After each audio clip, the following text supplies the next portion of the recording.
मी बाबाराव मुसळे. सारं काही बाबाराव मुसळे या पेजवर मी सध्या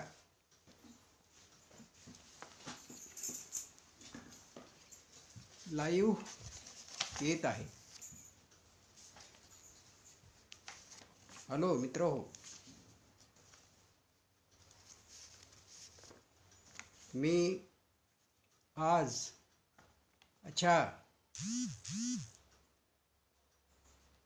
गडदे सर नमस्कार, गायकवाड सर नमस्कार, मिस्त्री सर नमस्कार. माझा आवाज येतो? कोणीतरी सूचना द्या. ॲडव्होकेट विशाखा नमस्कार. तर मी आज रविवारचा व्हिडिओ या सदरातला सारं काही बाबाराव मुसळे या माझ्या फेसबुक पेजवर तिसरा व्हिडिओ घेऊन येत आहे. 2 मिनटं वेळ आहे. संजय धन्यवाद, छान झालं तू आलास. सिद्धांत नमस्कार. हां गडदे सर या. 7 लोक आलेले आहेत आणि हळूहळू ही संख्या निश्चितच वाढणार आहे. मला याचा विशेष आनंद होतो आहे की मागच्या 2 व्हिडिओपेक्षा यावेळचा जो आपला प्रतिसाद आहे तो अतिशय उत्तम आहे. हा आजचा विषय आपल्याला थोडासा वेगळा वाटेल, पण माझ्या दृष्टीनं तो वेगळा नाहीच.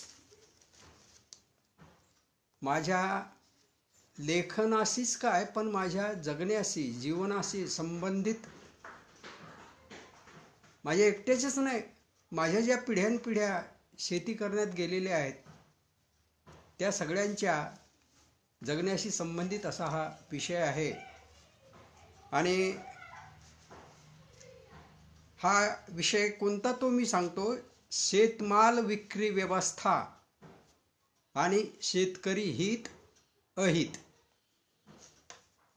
हे तुमच्या लक्षात आलं असेल की मी आज थोडीशी माझी जी बॅकग्राऊंड आहे तिची सिच्युएशन बदललेली आहे.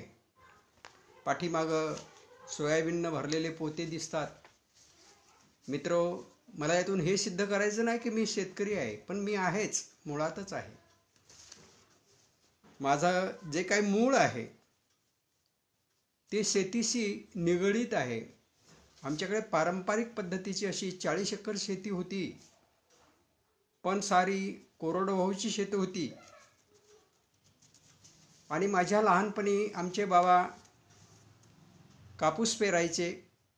म्हणजे हे त्या काळातलं नगदी पीक असायचं, पैशाचं पीक असायचं. साधारणतः पैशाची गरज फार कमी पडायची त्या काळच्या लोकांना, कारण त्यांचे जे व्यवहार असायचे, गावातल्या गावातले व्यवहार, बलुतेदारीचे व्यवहार, हे सगळे धान्य देऊन पुरविले जायचे.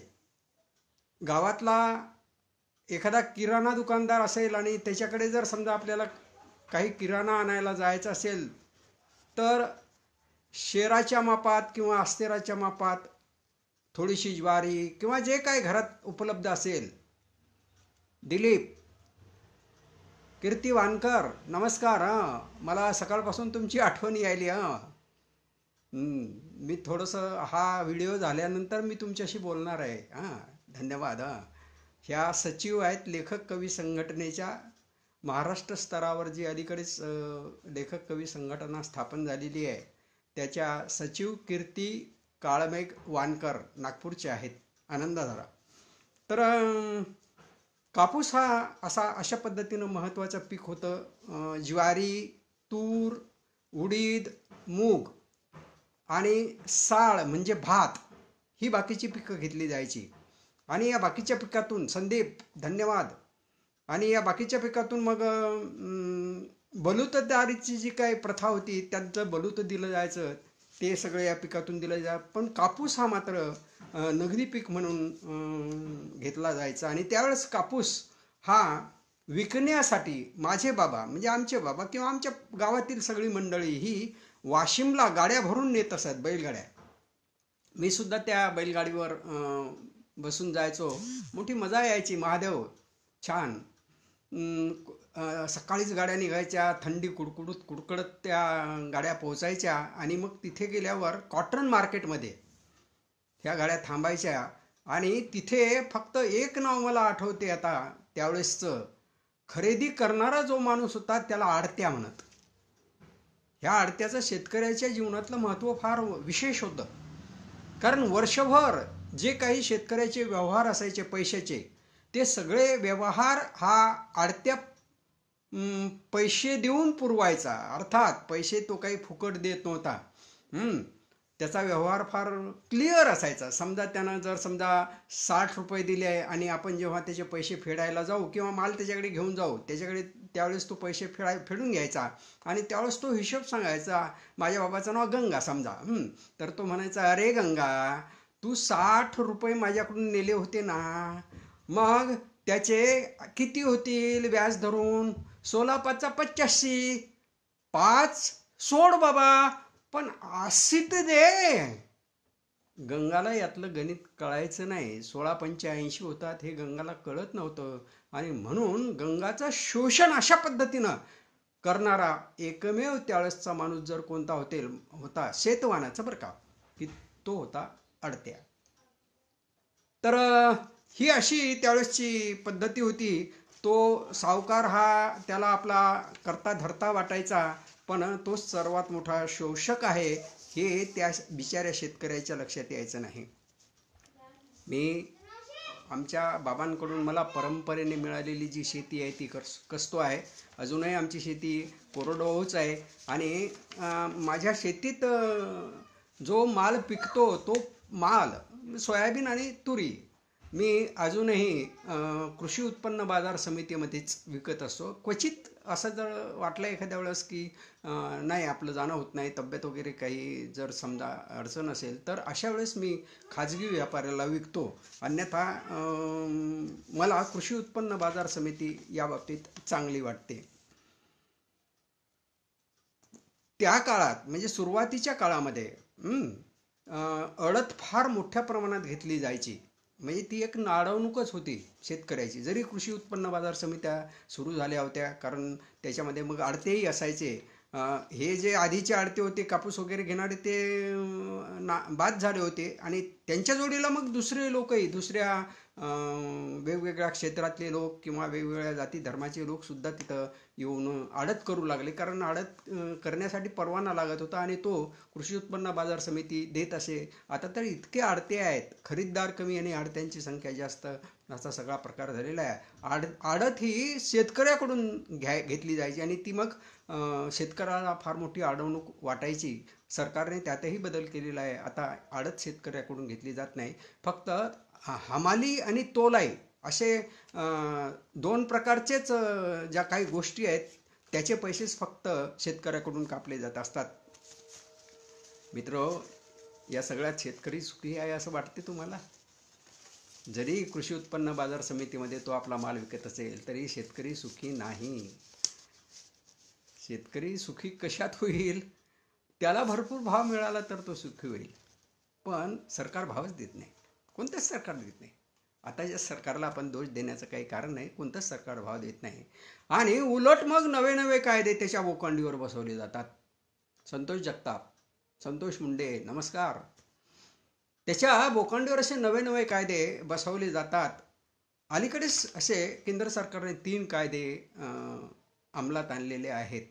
ते कृषी क्षेत्रामध्ये सरकारच्या मध्ये क्रांतिकारी असे कायदे आहेत. मग ते क्रांतिकारी जर कायदे आहेत तर शेतकऱ्यांचा त्या कायद्यांना एवढा विरोध का होतो आहे? आपल्याला माहिती आहे की गेल्या आठवडाभरापासून दिल्लीला काय धमासान सुरू आहे ते शेतकरी आणि केंद्र सरकारमध्ये. पंजाबच्या सगळ्या राज्यभरातून हजारो शेतकरी आपले ट्रॅक्टर्स घेऊन तिथे येऊन दाखल झालेले आहेत. कविता, धन्यवाद. आणि ते सरकारला मागणी करत आहेत की आम्हाला हे जे कायदे आहेत हे आम्हाला जाचक वाटत आहेत, ते तुम्ही एकतर रद्द करा किंवा त्याच्यामध्ये दुरुस्त्या करा. सरकार सध्या तर काही त्यांचं ऐकत नाही असं दिसते आहेत, फेऱ्या चालू आहेत. काय होईल ते आपल्याला कळेल. तर हे जे आंदोलन आहे या आंदोलनाला देशभरातून सुद्धा पाठिंबा त्यांना मिळतो आहे, शेतकऱ्यांच्या कडून किंवा शेतकऱ्यांच्या संघटनांकडून, वेगवेगळ्या संघटनांकडून पाठिंबा मिळतो आहे. एवढंच नाही तर शेतीमातीशी ज्यांचा संबंध आहेत, मग ते राजकारणातले असो, समाजकारणातले असो किंवा मग साहित्यिक असो, कलावंत असो, त्यांचा सुद्धा या गोष्टीला पुरेपूर आणि मोठ्या प्रमाणात पाठिंबा मिळत आहे. आपण पाहतो ते काही पंजाबमधल्या विशेषतः काही राजकारण्यांनी जे शेतीशी संबंधित आहेत, एकाने तर मंत्रिमंडळाचा राजीनामाच दिला होता, सविता इंगळे. आणि नंतर एकाने दोघांनी आपल्याकडचे पद्म पुरस्कार सरकारला परत केलेले आहेत. समाज माध्यमावर महाराष्ट्रामध्ये आपल्या मराठी लेखकांमध्ये एक चळवळ सुरू झालेली आहे की मी शेतकऱ्यांच्या सोबत आहे, अशा पद्धतीची ती. आणि तिला सुद्धा मोठा उत्तम प्रतिसाद मिळतो आहे, मोठा पाठिंबा मिळतो आहे. तर नुसतं एकच चित्र नाही तर त्याला विरोध सुद्धा होतो आहे. आणि हा विरोध करणारे सरकारचे समर्थक असू शकतात. म्हणजे असे दोन चित्र निर्माण झालेले, एक शेतकऱ्यांचे समर्थक आणि दुसरे सरकारचे समर्थक. प्रकाश दांडगे सर, अतिशय आनंद झाला, महत्त्वाचा विषय आहे म्हणतात. हो आहे, जरासा मला तसा तो टाकावासा वाटला म्हणून मी हा विषय निवडलेला आहे. तर या दोन पक्षामध्ये आपापला पक्ष कसे म्हणतात हे लोक, सरकार आणि सरकारशी संबंधित पक्ष आणि समर्थक वगैरे आहेत, ते म्हणतात की हे कायदे शेतकऱ्यांच्या फायद्याचे आहेत. आणि विरोधकांचं म्हणणं आहे की जर फायद्याचे आहेत तर मग हे लोक एवढ्या संख्येने विरोधात का चाललेले आहेत बुवा, काय प्रश्न आहे हा. याच्या पाठीमागे शेतकऱ्यांची काही एक निश्चित भूमिका आहे. त्यांना भीती वाटते, त्यातल्या त्यात एका गोष्टीची भीती जास्त आहे, म्हणजे एका कायद्याची भीती त्यांना जास्त वाटते आहे की कृषी उत्पन्न बाजार समित्या ज्या आहेत त्यांना पर्याय म्हणून खुलेपणाने अगदी व्यापाऱ्यांना किंवा उद्योजकांना या खरेदी व्यवहारामध्ये, शेतीमालाच्या खरेदी व्यवहारामध्ये उतरण्यास परवानगी दिली जात आहे. आणि हे त्यांना नकोसे वाटते. काय होते की खाजगीकरण एखाद्या गोष्टीचं झालं की काय होते, आपण एस टीची अवकळा काय झालेली आहे ती पाहतो आहोत. आणि तशा पद्धतीचं हे जे मोठमोठे व्यापारी असतील ते कृषी उत्पन्न बाजार समित्यांना खाऊन टाकतील आणि बाजार समित्याकडे कोणी फिरकणार नाही किंवा फिरकू दिलं जाणार नाही. हा धोका जास्त आहे. बाजार समित्यामध्येच अशा पद्धतीची व्यवस्था केली जाईल की तिकडे कोणी जाणार नाही. नानुरे सर, धन्यवाद सर. तर त्यामुळे काय झालं की शेतकरी हे ह्या बाजार समित्याच लोप पावतील की काय, आणि खरेदीदार शेतकऱ्यांना वेठीस धरतील की काय, अशा भीतीपोटी या कायद्याला विरोध करत आहेत. आणि मला वाटते ती अनाठाई नाही. या बाबतीतही महाराष्ट्रात दोन मतं आहेत. म्हणजे काही जे केळीवाले आणि द्राक्षावाले अतिश्रीमंत शेतकरी आहेत ते असं म्हणतात की कुठे आहे कृषी उत्पन्न बाजार समित्या. अहो, आम्ही आमची केळी, आमची द्राक्षे तर देशात आणि परदेशात व्यापाऱ्यांना मुक्तपणे विकतो. हा एक प्रवाह आहे. दुसरा प्रवाह मात्र क्षीण आहे, तो आपला आवाज उठवू शकत नाही, पण त्याची जाणीव इतरांना आहे. आणि तो प्रवाह कोणाचा आहे तर असे अल्पभूधारक शेतकरी आहेत किंवा जे दुसऱ्याची जमीन कसणारे शेतकरी आहेत, किंवा आणखी की 5-10 एकर जमीन आहे पण कोरडवाहूची आहे आणि त्याच्यात फारसं निभावल्या जात नाही, असेही काही शेतकरी आहेत. या शेतकऱ्यांचाही एक वर्ग आहे. मला सांगा की असा एखादा कोरडवाहू शेतकरी की ज्याला 5-10 क्विंटल माल झालेला आहे, तो त्याला जवळच्या कृषी उत्पन्न बाजार समितीमध्ये न्यायचा आहे, पण नेण्यासाठी जे भाडं लागते, जे वाहन ठरवायचं असते, त्या भाड्यापोटी सुद्धा त्याच्याजवळ स्वतःचे पैसे नसतात. असा शेतकरी, त्याचं काय होणार? तो देशात परदेशात त्याचा माल कसा विकणार? तर अशा पद्धतीची एक दुफळी या आपल्या देशामध्ये, आपल्या महाराष्ट्रामध्ये निर्माण झालेली आहे. आणि अशा या वातावरणामध्ये कोणत्याही माझ्यासारख्या अल्पभूधारक किंवा मग कोरडवाहू असणाऱ्या शेतकऱ्याला असं वाटते की आपला माल सुरक्षितरित्या विकला गेला पाहिजे, त्याला योग्य भाव सुद्धा मिळाला पाहिजे. दोनच गोष्टी, योग्य भाव आणि तो सुरक्षितरित्या विकला गेला पाहिजे. आणि याची आम्ही काही प्रमाणात, पूर्णतः असं नाही म्हणत, या कृषी उत्पन्न बाजार समित्या देत असतात. आता कृषी उत्पन्न बाजार समित्या अस्तित्वात कधी आल्या?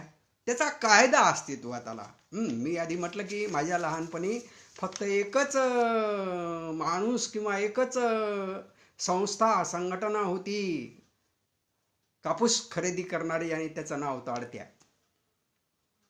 पण 1964 मध्ये कृषी उत्पन्न बाजार समितीचा नवा कायदा आला आणि त्या कायद्यानुसार शेतकऱ्यांच्या मालाची लुबाडणूक होऊ नये आणि त्याला योग्य भाव मिळावा, अशी एक धारणा यामागे होती. तर त्याची प्रत्यक्षात अंमलबजावणी मात्र 1967 मध्ये झाली, संजय मुसळे. आता हे जेव्हा कृषी उत्पन्न बाजार समितीचा कायदा वगैरे आला आणि ह्या समित्या स्थापन झाल्या, तेव्हा ते जे आधीचे कापूस खरेदी करणारे जे सावकार आणि आडते होते ते मात्र बंद झाले. पण त्यांच्या जागी अनेक वर्गातून, अनेक भागातून शिकलेले, पैसा असणारे असे अनेक आडते या व्यवहारामध्ये उतरू लागले. आज तर तुम्ही जर पाहिलं आमच्या वाशिमच्या कृषी उत्पन्न बाजार समितीमध्ये चित्र असं आहे की 4-5च आडते, आपलं 4-5च खरेदीदार आणि 4-500 आडते. मी जेव्हा माल नेतो तेव्हा एकदम खरेदीदाराकडे नेत नाही, मी माझा माल आडत्याकडे नेतो आणि तो माल मग त्या बोलीमध्ये तो आडत्या खरेदी करतो आणि तो मग त्याच्या खरेदीदाराला तो विकतो, त्याच्याकडून पैसा घेतो आणि तो पैसा तो आडत्या आपल्याला देतो. ही अशी एक चेन आहे आणि तिला इलाज नाही. असू द्या, काही हरकत नाही चेन असली तरी, पण इथे सुरक्षितता आहे काही प्रमाणात. तर हे जरी खरं असेल तरी मात्र काही गोष्टी आपल्याला लक्षात घ्याव्या लागतील. ह्या ज्या बाजार समित्या आहेत, कृषी उत्पन्न बाजार समित्या, याच्यामधले जे काही घटक आहेत, समजा शेतकरी असेल, आडते असतील, खरेदीदार असतील किंवा हमाल असतील, या सगळ्यांच्या भूमिका या कायद्याने ठरवून दिलेल्या आहेत. पण हे पाळतात का? एक शेतकरी आहे बिचारा, तो आपला माल घेऊन जातो आणि तिथे इतका दीनवाना असतो तो की त्याचं कोणी ऐकतच नाही. पण मग बाकीच्यांचं काय? बाकीची त्यांच्या भूमिका निभावतात का? नाहीत निभावत. ते त्याच्या मालाचा जो लिलाव करतात, जास्तीत जास्त भाव मिळावा असं त्याला वाटते, पण त्याच्या मालाला भाव मिळत नाही. आणि त्याची कारणं काय सांगितली जातात? 2 कारणं सांगितले जातात, अतिशय ठराविक अशी. एक तर तुमच्या मालात ओलावा जास्त आहे आणि दुसरं दिसतं कारण असते की तुमच्या मालात माती आहे. मातीचं ठीक आहे, पण ओलावा कसा कळणार शेतकऱ्याला? त्याची 2 यंत्र आहेत वेगवेगळी, ओलावा मोजण्याचं आणि माती मोजण्याचं सुद्धा, किती टक्के माती वगैरे. ते शेतकऱ्याला काय कळते बिचाराला? आणि ती यंत्रही प्रमाणित आहेत का, कशी आहेत? कारण आजकाल हे सगळं मोबाईलवर असते आणि इलेक्ट्रॉनिक्स वस्तू आहेत त्या, आणि त्याच्यामध्ये काहीच्या काही करता येते. जो अलीकडचा काटा असतो ज्याच्यावर माल मोजला जातो, किंवा मग एखादा ट्रकच्या ट्रक किंवा एखादं वाहन सगळं मालानं भरलेलं एका तोल काट्यावर नेतं, तर तिथे सुद्धा ही गडबड होत असते. अशा गडबडी अधूनमधून आपल्याला ऐकायला भेटत असतात. तर हे असं सगळं असते. याच्यामधले वेगवेगळे हे जे घटक आहेत, हे घटक आपापलं काम करतात, पण त्यांच्यामध्ये एक चुरस असते आणि एकमेकांना खेचण्याचा एक प्रकार असतो. हमाल हा सगळ्यात प्रभावी असा, सगळ्यात खालचा घटक पण सगळ्यात प्रभावी असा तिथला घटक असतो. त्याच्या जर मनात आलं तर तो दिवसेंदिवस किती म्हणजे कितीही दिवस कृषी उत्पन्न बाजार समिती बंद पाडू शकतो, इतकी त्याच्यामध्ये ताकद असते. कारण त्यानं हात लावला तरच तुमचा माल ओट्यावर जाईल किंवा तुमचा माल तिथं रस्त्यावर का होईना पण कृषी उत्पन्न बाजार समितीमध्ये उतरवू शकला जाऊ शकतो. शेतकरी जर म्हणेल की मी माझा माल उतरवतो तर त्याला मारहाण सुद्धा होते. इथे त्यांचीच हे असते, सक्ती असते. तर अशा पद्धतीनं हे सगळं वातावरण असते. ह्या कृषी उत्पन्न बाजार समित्या शेतकऱ्याकडून जी कर वसुली करत असतात, क्विंटल मागे काय रुपया 2 रुपये वगैरे काय असेल ते, त्याच्यातून करोडो रुपये या कृषी उत्पन्न बाजार समित्यांकडे जमा झालेले असतात. आता या करातून जमा झालेल्या पैशातून ते काय करतात, कोणत्या सुविधा शेतकऱ्याला पुरवतात, हाही प्रश्न असतो. अर्थात काही काही ठिकाणी त्यांचं जे इन्फ्रास्ट्रक्चर तयार झालेलं असते ते फार सुरेख आहे. आमच्या वाशिमला आहे, अनेक गोदाम आहेत, अनेक शेड्स आहेत, रस्ते आहेत, बाहेरून कमानी आहेत. छान आहे, सगळं सगळं छान आहे. आणि हे शेतकऱ्याच्या पैशातून आहे. आणि 10 रुपयात वाशिमला आमच्या 10 रुपयात शेतकऱ्याला जेवणसुद्धा दिलं जाते. मला ते घ्यायची इच्छा होते पण मला जवळ थांबावं लागते, त्याच्यामुळे काही ती संधी मला अजून आली नाही. म्हणजे 10 रुपयात हे जेवण काय देत असतील असा मला प्रश्न पडतो. तर अशा सुविधासुद्धा ती पुरवत असतात. तर पण ह्या शेड्सचा मात्र थोडासा हे करावं लागेल की हे जे शेड्स असतात हे शेड्स शेतकऱ्यांच्या फारसे उपयोगी नसतात. कारण खरेदीदारांनी त्यांचा जो माल असतो तो त्या शेड्समध्ये आणून भरलेला असतो. त्यामुळे शेतकऱ्याला आपला माल रस्त्यावर सोडावा लागतो आणि जेव्हा पाऊस येतो ना अचानक, त्यावेळेस त्याच्या मालाची नासाडी होते. तर हे काही बरोबर नाही. त्यामुळे ही शेड्स शेतकऱ्यालाच मिळाली पाहिजेत असं मला वाटते. महाराष्ट्र राज्य कृषी पणन मंडळाचा या सगळ्या गोष्टीवर नियंत्रणाचा हक्क असतो. म्हणजे कृषी उत्पन्न बाजार समित्यावर हे कृषी पणन मंडळ देखरेख करत असते. त्या कामकाजामध्ये समन्वय साधणे, बाजार समित्यांचा सर्वांगीण विकास करणे, त्यासाठी बाजार समित्यांना कर्ज देणे, यासाठी या मंडळाची स्थापना झालेली आहे. तर कृषी मालाचा ज्या समित्या जास्तीत जास्त उठाव करत असतील त्यानुसार त्यांचे ब क ड असे वर्गवारीसुद्धा महाराष्ट्रामध्ये सरकार स्थापन करत असते. म्हणजे ह्या समित्या स्थापन करत असतात. तर अशा पद्धतीनं हे सगळं चालू असते. यामागे सरकारची भूमिका चांगली आहे, निश्चितच चांगली आहे. शेतकऱ्याच्या मालाला स्पर्धा मिळावी, जास्तीत जास्त लोकांनी बोलावी, शेतकऱ्याला 24 तासात पैसे मिळावे हे फार आवश्यक आहे. त्याच्या उत्पादनाचा त्याला चांगला भाव मिळाला पाहिजेत आणि त्याला कसलाही त्रास होऊ नये, हे खरं आहे. ही अत्यंत चांगली भूमिका आहे, पण कागदावर राहते. थोडंसं असं खिजानं म्हणावं लागते. कारण प्रत्यक्षात काय होते हे आपल्याला काही उदाहरणं घेऊ. अलीकडे कांद्याचं उदाहरण आहे. यावर्षीचा कांदा महागला, लगेच सरकारनं परदेशातून कांदा बोलावला. शेतकऱ्याला 4 पैसे जर जास्तीचे मिळत असतील तर जो नोकरदार वर्ग वगैरे, जो मध्यमवर्गीय वर्ग आहे, लगेच तो ओरडायला सुरुवात करतो आणि सरकार त्यांचं जास्त ऐकते, कारण त्यांची संख्या जास्त आहे शेतकऱ्यांच्यापेक्षा. तर ज्ञानेश्वर मुसळे, धन्यवाद. अशा पद्धतीनं हे सगळं एक षडयंत्र शेतकऱ्याच्या विरोधात वरपासून खालपर्यंत चालू झालेलं असते. कृषी उत्पन्न बाजार समित्या त्यांचं स्वरूप अशा पद्धतीनं आपण पाहिलेलं आहे. पण खरं म्हणजे काय व्हायला पाहिजे, कृषी उत्पन्न बाजार समित्यामध्ये सगळं उपलब्ध व्हायला पाहिजेत.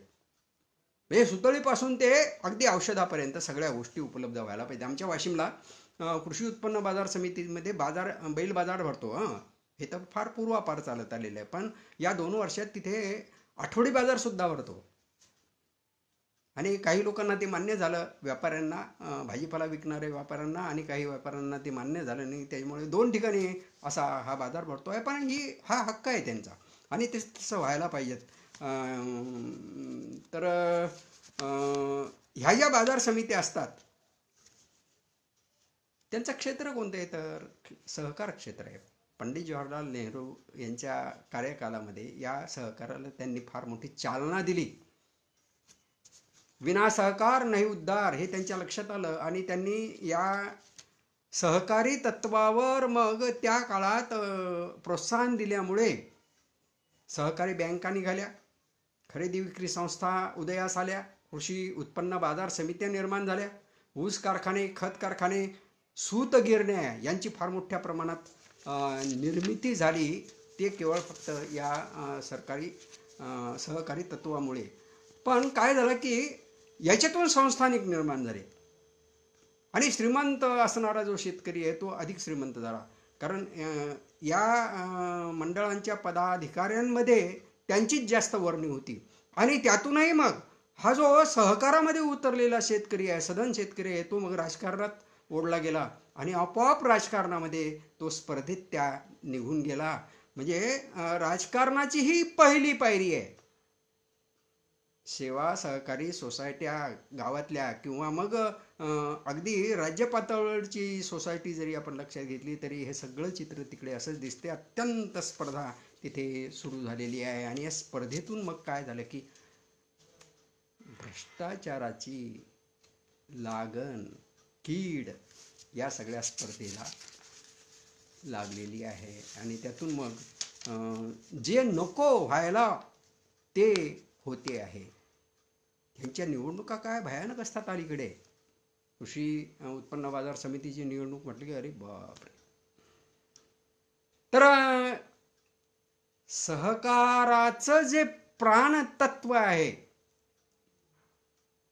ते या स्पर्धांमुळे, भ्रष्टाचारामुळे पूर्णतः लयाला गेलेला आहे. त्यामुळे शेतकरी उघडा पडला, त्याचं कोणीही वाली राहिलेलं नाही. मध्यंतरी कापूस फेडरेशन आलं होतं, त्यानं तर खूपच कहर केला होता. तिथे ग्रेडन नावाचा प्राणी होता, हा अतिशय मुजोर आणि सर्वाधिकार हातात असणारा आणि सर्वात भ्रष्टाचारी असा प्राणी होता. त्याच्याशी जो सूत जुळवणारा असेल, तो व्यापारी असेल किंवा मग सधन शेतकरी असेल, त्याचा माल क ग्रेडचा, ड ग्रेडचा जरी असेल कापूस, फडतर कापूस असं म्हणतो आम्ही त्याला, तरी तो ए ग्रेडमध्ये तो येत होता. पण एखाद्या शेतकऱ्याचा माल जर चांगला असेल तरी सुद्धा त्याला तो ब किंवा ड असा ग्रेड देत होता, आणि पैसे दिले की मात्र तो ग्रेड वाढवून देत होता. अशा प्रकारचा हा ग्रेडर अतिशय मस्तवाल बनलेला होता. आणि काय झालं की पुढे हा फेडरेशनचा कारभार बंद झाला. कारण फेडरेशनमध्ये त्यानं केलेला घोटाळा तो कसा दाबत होता, तर फेडरेशनच्या कापसाच्या गंजा मागून गंजांना आगी लागत होत्या महाराष्ट्रात, आणि सगळा घोटाळा जळून जात होता. आणि त्यामुळे मग काय झालं की हा ग्रेडर आणि त्याचं फेडरेशनच बंद झालं. त्यावेळेस सगळ्यात आनंद जर कोणाला झाला असेल तर तो शेतकऱ्याला झाला. मित्रो, आमचे लेखक मित्र कैलाश दौंड यांची कापूसकाळ नावाची एक अतिशय सुंदर कादंबरी या ग्रेडर वगैरे वगैरेवर लिहिलेली आहे. अवश्य वाचा ती.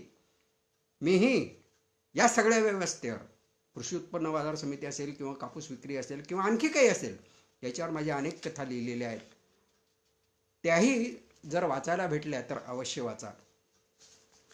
तर आणखी एक नाफेड आणि नाबार्ड अशी नावं आपण ऐकलेली आहेत. अलीकडे त्यांनी सुद्धा सोयाबीन, तूर, हरभरा ही केंद्र सरकारचं खातं आहे ते, आणि त्यांनी ही खरेदी सुरू केली होती. कारण व्यापारी बुवा फारच कमी किमतीत, सरकारनं जी ठरवून दिलेली किंमत आहे त्याच्यापेक्षाही खालच्या किमतीत घेतात, म्हणून मग ही व्यवस्था त्यांनी केली होती. पण तिचाही फारसा फायदा झालेला नाही. कारण ह्यांचे जे अधिकारी असायचे ते सुद्धा त्या ग्रेडरप्रमाणे मनमानी करायचे. त्यांना त्यातलं कळत काही नव्हतं, पण ते असे आव्हानायचे की जणू आम्ही त्यातले तज्ज्ञ आहोत. आणि त्यांच्या हाती ते ते जे यंत्र होतं त्या यंत्रात ते तुमचा माल टाकतील आणि मग सांगतील की याच्यामध्ये ओलावा जास्त आहे. ओलावा नाही तरी ओलावा आहे. आणि कमी समजा माती असेल तर ते तर घेतच नव्हते. त्यांना अतिशय बिना मातीचा असा माल पाहिजे होता, कचरा नसलेला वगैरे वगैरे. आणि दाणेदार असा माल पाहिजे होता. खराब झालेला माल ते घेत नव्हते. आणि त्यांना माल 50 किलोच्या कट्ट्यामध्येच, तेही सुतळी कट्ट्यामध्ये, ज्याला ज्यूटचा कट्टा म्हणतो आपण, त्याच्यामध्येच त्यांना हवा असे. जर एखाद्या शेतकऱ्याने त्याची पोती वगैरे भरून नेले किंवा म्हणजे प्लास्टिकच्या कट्ट्यामध्ये नेलं तर त्याला ते नकार देत. आणि मग शेतकऱ्याला तो माल त्यांच्या त्या कट्ट्यामध्ये भरून द्यावा लागत असे. आणि त्यातूनही मग त्याला भुर्दंड हमालीचा पडत असे. याच्यातून मग त्या शेतकऱ्यांनी, कातावलेल्या शेतकऱ्यांनी अशा अधिकाऱ्यांवर हल्ले सुद्धा केलेले आहेत. त्यातून मग हा प्रकार सरकारनं बंद केला. आणि मग मग काही खाजगी सहकारी संस्थांकडे या गव्हाची, सॉरी, तूर आणि हरभरा यांची खरेदी दिली. त्यातही त्यातही त्यांनी मग हात मारला. काय झालं? ऑनलाईन खरेदीसाठी नावं नोंदवावी लागतात. आणि मग मी जर नाव नोंदवलं तर मला मग एक तारीख दिली जाते की अमक्या तारखेला तुमचा माल तुम्ही न्याला. मग मी माझा माल माझ्या गाडीत भरून किंवा जे काही वाहन असेल त्याच्यात भरून न्यायचा. आणि वाट पाहायची, लाईन लागलेली असते, वाट पाहायची रात्र बेरात्र, 1 दिवस 2 दिवस तरी माझा नंबर लागत नव्हता. आणि कोणीतरी मग रात्री फार उशिरा कोणाचे तरी ट्रक मागून ट्रक यायचे आणि ते माझ्या समोरून जायचे आणि तिकडे मोजून ते खाली होऊन परतही जायचे. हा सगळा बनवेगिरीचा प्रकार होता. आणि त्यातून हे लोक गब्बर झाले. आणखी एक प्रकार सांगतो, अगदी शेवटाचा, 2 मिनटं राहिलेले आहेत मला. तो प्रकार असा होता की एका अशा खाजगी संचालकाने, ज्याला हा अधिकार भेटला होता, त्याने त्याचे एजंट पेरून ज्या शेतकऱ्यांनी आपली नावे नाफेडकडे नोंदवली नसतील अशा शेतकऱ्यांना सुद्धा आपला माल घेऊन यायला सांगितले. आणि लोक बळी पडले त्याला. हजारो क्विंटल माल विकत घेतला गेला. संतोष गीते सर, धन्यवाद. हजारो क्विंटल माल विकत घेतला गेला. आणि काय झालं पुढे? हा घोटाळा जेव्हा उघडकीस आला तेव्हा त्यांच्यावर काय कार्यवाही झाली असेल ते देव जाणे. पण ज्या शेतकऱ्यांनी नोंदणी न करता आपला माल विकला त्या शेतकऱ्यांना आपल्या हातावर तेल लावून टबा टबा बोंबलावं लागलं. म्हणजे आमचेच लोक, आमचे शोषक. अधिकारी हे कोणी आमचे नाही, तू कुठून आलेले असतात माहित नाही. पण ही सहकारातली माणसं आहेत ना, ही जर आमचं अशा पद्धतीनं शोषण करत असतील तर आम्ही काय करायला पाहिजेत? कुठं जायला पाहिजेत? पण तरीही मित्र हो, मला जरी दोष असतील तरी सुद्धा कृषी उत्पन्न बाजार समितीच कायम राहावी, तिला कोणीही प्रतिस्पर्धी निर्माण होऊ नये असं वाटते. म्हणून मी त्या बाजूचा आहे. अर्थात आपण जर शेतीशी संबंधित असाल, आणि आहातच, इथे आलेले जे काही सगळे लोक आहेत ते मला माहीत आहे की हे सगळे शेतीशी संबंधित आहेत, आपल्याला काय वाटते याचाही आपण अवश्य विचार करावा. अशा पद्धतीने आपली वेळ संपलेली आहे. हा जो माझा व्हिडिओ आहे त्याचं किती मोल आहे ते मला आता कळणार नाही. पण आपल्या ज्या प्रतिक्रिया आहे, मी नंतर वाचेन, आलेल्या आहेत प्रतिक्रिया, काही सविस्तर प्रतिक्रिया आल्या आहेत. आणि ज्यांनी आत्तापर्यंत पाहिला नसेल त्यांनी सारं काही बाबुराव मुसळे हे माझं फेसबुक पेज लाईक करावं आणि हा व्हिडिओ पाहावा. याच्या आधीचेही व्हिडिओ पाहावे आणि मला कॉमेंट देऊन चुकला असेल तर तेही सांगायचं, आणि जर बरोबर असेल तर तेही सांगा आणि मला प्रोत्साहित करा. यात मी आपले मनापासून ऋण मानीन. आणि पुढच्या रविवारी पुन्हा आणखी एक नवा विषय घेऊन आपल्यासमोर सादर होईल. नमस्कार.